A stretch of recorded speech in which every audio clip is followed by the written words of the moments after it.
Senator Lindsey Graham has passed away at the age of 71. His office made a statement on social media early this morning confirming his death after a, quote, brief and sudden illness. For almost 50 years, one whisper trailed this man through every corridor of power in Washington, and no amount of denial could ever kill it. Why did a man that powerful never once take a wife? He guarded that answer like a wound, and the night his heart finally gave out, the truth came clawing up out of the dark, uglier and stranger and far more human than anyone was ready for. The warning he ignored. On the Saturday evening he died, the 11th of July, 2026.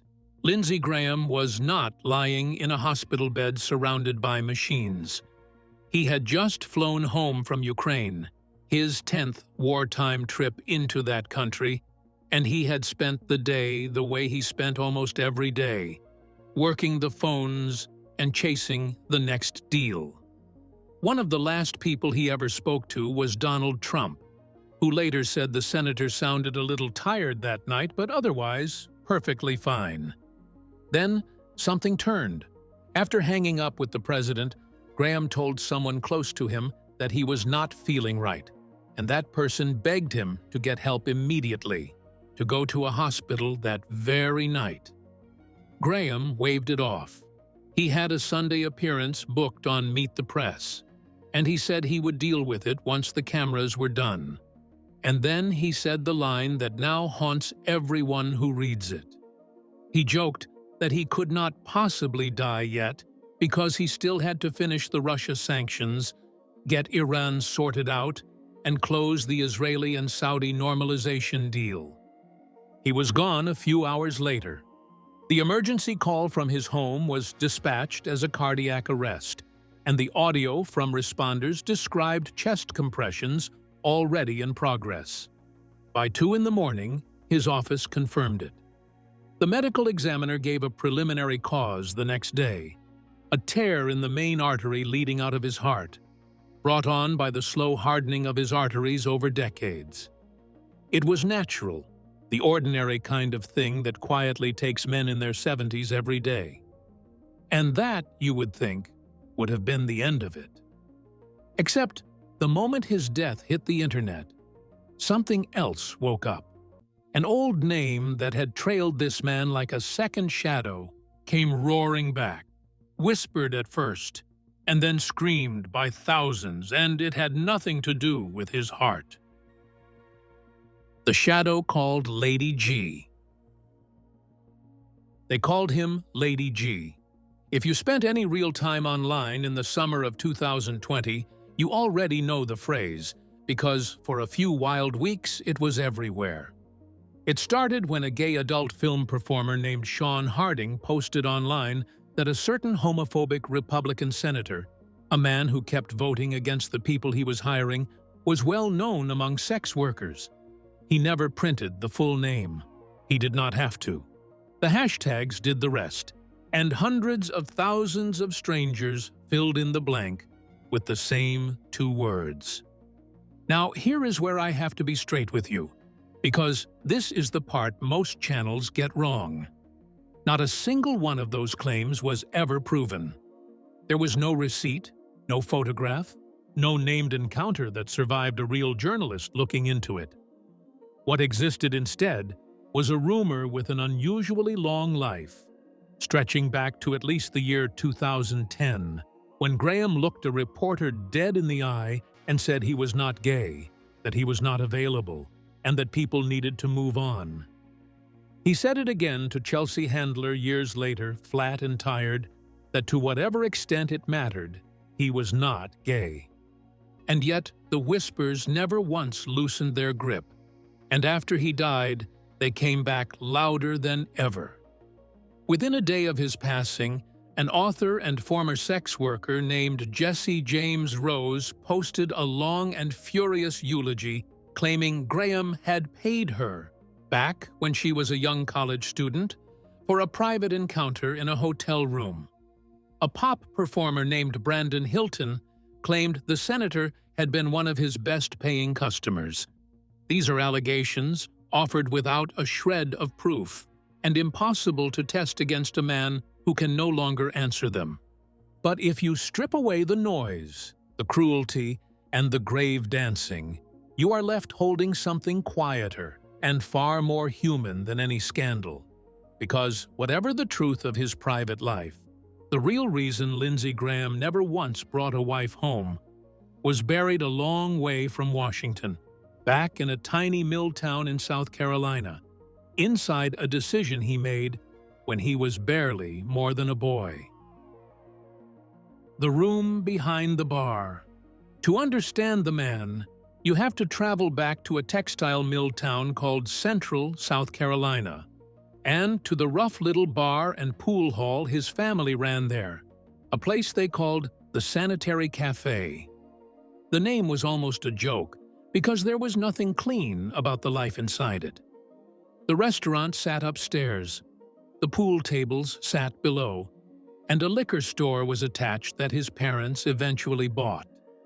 The whole Graham family lived crammed into a single room in the back of that bar.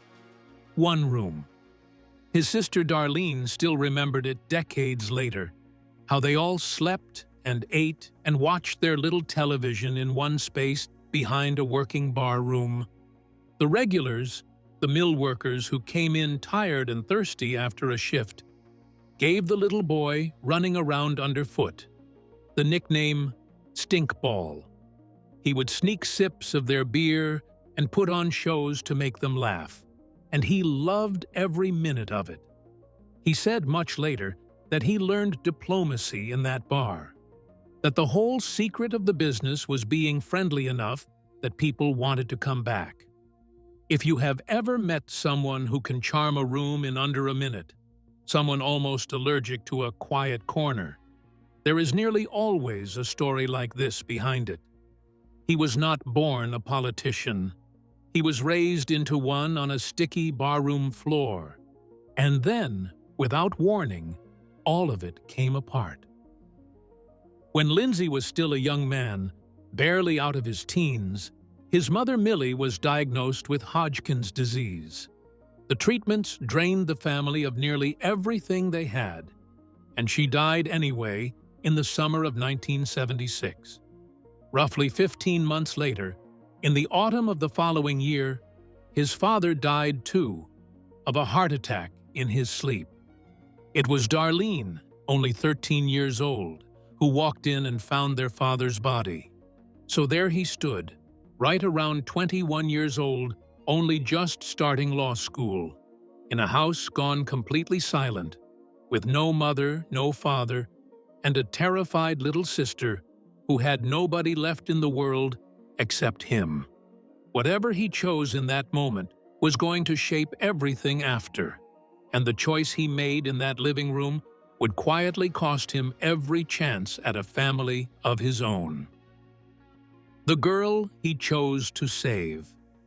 What he did next tells you everything about him. He did not hand Darlene off to distant relatives and vanish into his own future, the way plenty of grieving 21-year-olds would have, and the way most people would have forgiven him for doing. He became her legal guardian instead. He built his early adult life around a frightened 13-year-old girl, and when he later joined the Air Force as a lawyer, he did something even more telling. He legally adopted his own younger sister, so that if anything ever happened to him, his military benefits would flow straight to her. In the eyes of the law, he made himself her father. Darlene has never been shy about what that meant. She remembered standing in that living room the day their father died, terrified, and she remembered Lindsey wrapping his arms around her and promising he would always be there, that he would always take care of her. She said he taught her to ride a bicycle. She said he helped her with homework and gave her medicine when she got sick. In one campaign ad, she looked into the camera and admitted she still did not understand how he pulled it off, that raising a little sister came from somewhere deep inside him, and that he never once let her down. Now think about the plain arithmetic of a life. The years a young man would normally pour into dating, into meeting someone and building toward a wedding and children of his own, Graham spent being somebody's parent instead. That window that opens and closes for most people, he spent on homework and doctor visits. Years later, when he finally addressed his single life in his memoir, he refused to blame anyone. He wrote that he never married, that the right moment never arrived, or the right woman was smart enough not to wait on him. And then he added a line that lands like a heavy door closing. He wrote plainly that even so, he had a family. That is the honest answer to the question in this title, or at least the largest piece of it. He never had a wife because he had already spent himself being a father long before he got the chance to be a husband. But a man cannot pour his whole heart into raising one sister and feel nothing missing. And the space where a wife and children should have lived did not simply stay empty. Over the years, it filled up instead with something stranger and sadder. Then comes the part almost everyone misses when they turn Lindsey Graham into a punchline. The women he let go. He came close to that ordinary life more than once. In his memoir, he wrote openly about a girlfriend from law school named Debbie. He wrote about a fellow lawyer named Carol, a woman he met during his Air Force years in Germany. A sharp attorney, he said he had a blast being around. And he wrote about Sylvia, a flight attendant from Vienna, Austria. A woman he cared about enough that he actually thought about proposing. He walked up to the edge of the exact life everyone kept demanding he explain. Then he stepped back every time, and the reason he gave was almost painful in how simple it was. He said he was a South Carolina boy who needed to go home. Home meant Darlene. Home meant the mill town and the people who needed him. Home always won. By the time he ran for president in the year 2015, he had made a rough peace with being the odd man out, and even taught himself to laugh about it. A reporter asked who would serve as his first lady if a lifelong bachelor won the White House, and without missing a beat, he said he would just have a rotating first lady. He even floated the idea that his sister could fill the role if it came to that. The joke went viral, and a fellow senator was caught on a hot mic calling Graham a bro with no hoe, which tells you in 6 ugly words exactly how the town whispered about him behind his back. But underneath the jokes, you could hear something more tender if you listened. He said there was nothing wrong with a man who never married, that a good marriage and children were a blessing he simply never got, but that he did not consider himself defective in any way. Read that word again. Defective. That is not a word a comfortable, settled man reaches for. It is the word a man uses when he has heard the whispers his whole life and has spent decades quietly arguing with them inside his own head.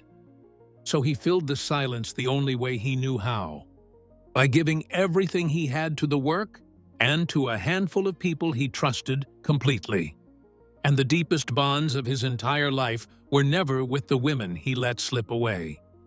They were with 2 men most of America never bothered to understand. The men who filled the silence. For most of his career, the person closest to being Graham's other half was not a wife. It was John McCain. The 2 of them, with Senator Joe Lieberman, traveled the world together so often that a general in Iraq nicknamed them the 3 Amigos, and the name stuck for the rest of their lives. McCain was the mentor, the war hero, the older brother Graham had lost when their father died and never replaced. Graham once described their relationship, only half joking, as a political marriage. When McCain died of cancer in the summer of 2018, Graham stood on the Senate floor and wept in front of the whole country.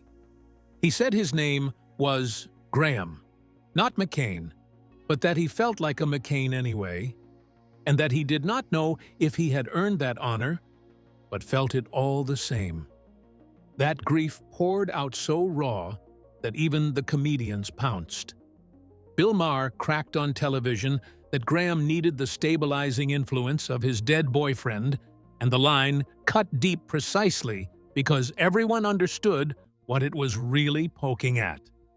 This was a man whose closest attachments in the world were to other men, in a culture that could never quite leave that alone, and every eulogy he gave only poured fuel on the oldest rumor about him. And then McCain was gone, and something inside Graham shifted for good. He had once called Donald Trump a race-baiting, xenophobic religious bigot to his face. He called him a kook, called him crazy, called him unfit for office, and warned a crowd that if the party nominated Trump, it would be destroyed and deserve it. Then Trump won, and almost overnight, Graham became one of his most loyal soldiers and his favorite golf partner. He explained the reversal with a bluntness that was almost tragic. He said he went from thinking, all right, he is the president now, to asking how he could get inside the man's orbit, to figuring out how he could earn a say in whatever happened next. Losing McCain, the one man who kept him honest and chaining himself to Trump, the one man who could make him powerful, cost Graham his reputation with millions who once respected him.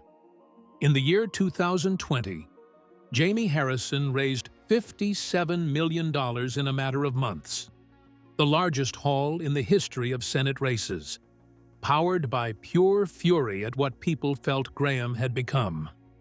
He survived that election, but the venom never drained, and neither did the loneliness underneath it. That loneliness and the enemies he made in his final years became the very thing that would feed the darkest theory about how he died. The enemies and the empty seat. In his final years, Graham had made himself some of the most dangerous enemies alive. Russia had issued a real arrest warrant for him after he spoke coldly about dead Russian soldiers being money well spent. A Russian ideologue had openly called for him to be flattened. Iran's Revolutionary Guard had reportedly threatened his life days before he died, and Graham himself had joked online a week earlier that at least they used a flattering photo of him.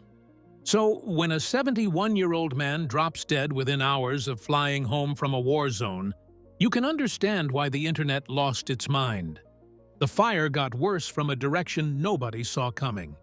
The FBI director, Kash Patel, posted a tribute that ended with a strange, cryptic line, saying the FBI was assisting local authorities and had made every necessary resource available.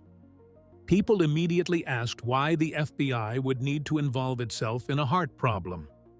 Laura Loomer publicly demanded a full toxicology report and a Secret Service inquiry. One podcaster said, flat out, there was a decent chance Russia had simply blown up Lindsey Graham. The theories spread faster than anyone could answer them.